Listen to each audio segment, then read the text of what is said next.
একসময় যিনি ছিলেন আইন শৃঙ্খলা রক্ষার এক সাহসী সৈনিক, আজ তিনি নিজেই অসহায় পথের মানুষ। সাবেক পুলিশ কর্মকর্তা সালাউদ্দিন তালুকদার, যিনি নিজের জীবন উৎসর্গ করেছিলেন মানুষের নিরাপত্তা নিশ্চিত করতে, আজ সেই মানুষটিই দিন কাটাচ্ছেন রাজধানীর ফুটপাতে।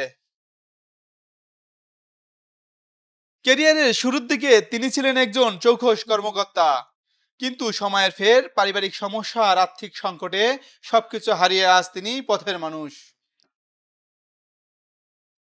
বর্তমানে জাতীয় প্রেস ক্লাবের সামনের ফুটপাতে কাটাচ্ছেন দিন রাত, খাবার জোটে না প্রতিদিন।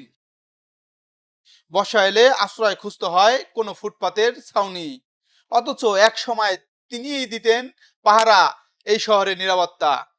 আমি এই বাংলাদেশকে অনেক কিছু দিয়েছি, কিন্তু আমি কিছুই নেইনি।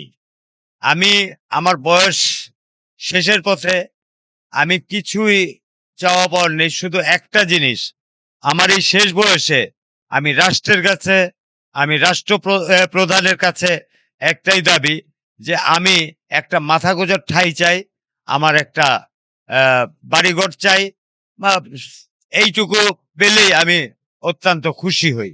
আমি যতদূর দেখতেছি উনি গত সেপ্টেম্বর থেকে বর্তমান সময় পর্যন্ত উনি এইখানেই থাকতেছেন, মানবতার জীবনযাপন কাটাচ্ছেন। যে কেউ কিছু দিলে খায়, নয়তো খায় না। উনি ঠিকমতো খাবার পায় না, আর নয়তো মাজার থেকে খাবার নিয়ে এসে খায়। তার গল্প শুধু একজন সালাউদ্দিন তালুকদার নয়, বরং রাষ্ট্রীয় অবহেলায় হারিয়ে যাওয়া হাজারো সম্মানিত মানুষের প্রতিচ্ছবি। ওনাকে অনেকদিন ধরে দেখি প্রেস ক্লাবের সামনে, উনি এখানেই থাকে। আমরা যতটুকু জানি উনি অসহায়, ঠিক আছে।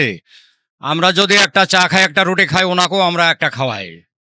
আমরা দেখি প্রায় লোকই, শুধু সালাউদ্দিন সব না, এরকম অনেক লোককে দেখি মানবতার জীবন যাপন করছে। সকলেরই উচিত, দেশের রাষ্ট্রের উচিত, একজন যেহেতু একজন কর্মকর্তা ছিলেন সরকারি, তার খোঁজ খবর নেওয়া উচিত। রাস্তায় পড়ে থাকা এই মানুষটি আমাদের ব্যর্থতার এক নীরব প্রতিবাদ। সাবেক এক যোদ্ধার জীবনে এমন পরিণতি আমাদের সবাইকে ভাবতে বাধ্য করে। আমরা কি ঠিকভাবে মূল্যায়ন করতে পারছি না আমাদের বীরদের? জসিমউদ্দিন জয়, এশিয়ান টেলিভিশন, ঢাকা।